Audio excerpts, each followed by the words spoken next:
Yeah. Keith on the BBC in conversation with Jacky Newcomb. She got a book out called Angels Watching Over Me, an extraordinary investigation into experience of afterlife communication.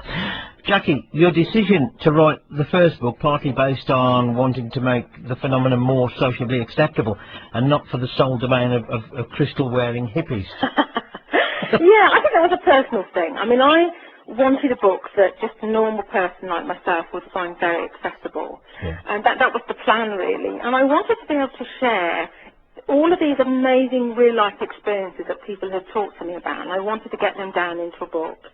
Because I think, I was reading all of these, I mean, there's fantastic books out there, fascinating, very, very interesting. But the books would sort of tell you things like how to connect to your guardian angel, and you'd read one book and you think, right, I've got all the crystals and the candles and I know what to do now. And then I'd read another book and it would tell you something completely different, and it just really confused me. And I thought, well, is somebody telling lies? And of course, clearly that wasn't what was happening. And I think each person was interpreting the information in their own way. And I thought it's almost better not to interpret the information, but just to share the real-life stories and experiences and kind of group them together, and then let people make their own mind up as to, what's real and what isn't real and what they believe. Was it difficult getting the book published? It wasn't difficult. I think it was perhaps because I was naive, and because it didn't occur to me that I would have a problem. I just kind of ploughed on. I thought I'd write a book and, I'd sell it, and that would, I didn't think that it wouldn't happen. So I say naively, and of course that's probably what helped. But there was an awful lot of interest. I was going to say, what was the reaction? Yeah, brilliant. And that's when I had my first appearance on This Morning with Fern and Philip, as it was then, and they were so fabulous. And I remember as Philip sort of held up the book to the camera, I thought I could kiss you.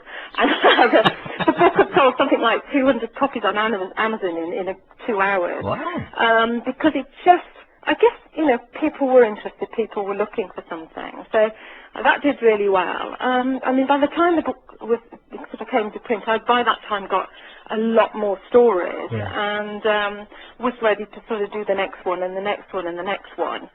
I think it was then that I really started to notice the difference between what you would call an angel story, so angels in the traditional sense, like we were talking about, so whose roles were perhaps to protect and love and guide, and people who were having these experiences where it was a loved one that was coming back and communicating with them. Right. There was, to me by that stage, I'd read really thousands and thousands of stories, and I could see the difference. I could see the difference between the different types of experiences. Because you've discovered some celebrity links to angels, haven't you?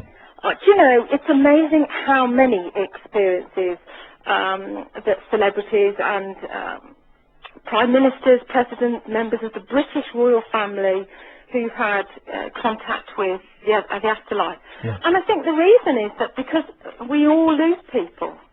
We all have people that we love and we lose. And so I think for most people, they want to believe, they want to have hope that there is something else when we pass over. Can you name drop? Name drop? Well, all the British royal family. There are any number of different stories involving people like, I've got one story in the book is Phil Collins. He's one who had an experience with people who kept messing about with his children's electric blankets. Right. And he checked them out, and it turned out that the electric blankets were faulty. And he felt that it was his father who was watching over his grandchildren. Right. So that was one of many celebrity stories on there. The late George Best? Yeah, there was an awful lot of phenomena that was experienced by friends and family of his, according to the press, including a tap switching on and off. That was one of the things that he was supposed to have done. And I've come across that phenomena quite a lot. I mean, one family who wrote to me recently, they were getting all this sort of thing. The kitchen taps would suddenly switch themselves on, and to the point that the water's flooding all over the floor, and they go, enough already, stop. We believe you're here, and then it would suddenly stop. Light flickering, that's a common one. I have a relative that does that a lot, flickers lights. My Uncle Eric, that's my dad's brother, and he's a light flickerer. And every time we get together and do family parties or family events, even family weddings, we always invite him along, and the lights always flicker. Especially if we're talking about him, the lights will go. I know people kind of go, well, lights do flicker. Yeah, they do. And I think what the difference is that it's usually in association with something else. Right. So it's when we're talking about him. And he also rings the doorbell at my mum's house when the family get together as well. And it's a different type of ring to the normal ring. You know, instead of having a ding-dong, it's just a ding. Oh, I see, yeah. So now, instead of rushing to the front door, we just go, "Hi, Uncle Eric," because we've got used to that now.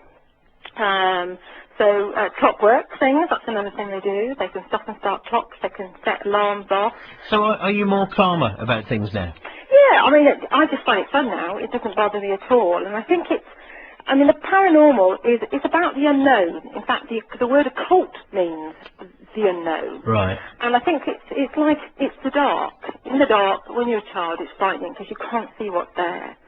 And once you have the information and you know what's going on, you have that understanding, there isn't any fear. There's no fear there. We're only frightened because we don't understand it. I mean, if you go back a few hundred years and you were to switch on an electric light for somebody who had no understanding of how that works, that would be terrifying to them. I mean, you imagine if you were communicating with a mobile phone, or even you go back 100 years. I mean, people would be horrified because they don't understand it, and it's that lack of understanding which is frightening rather than the phenomena itself. Right.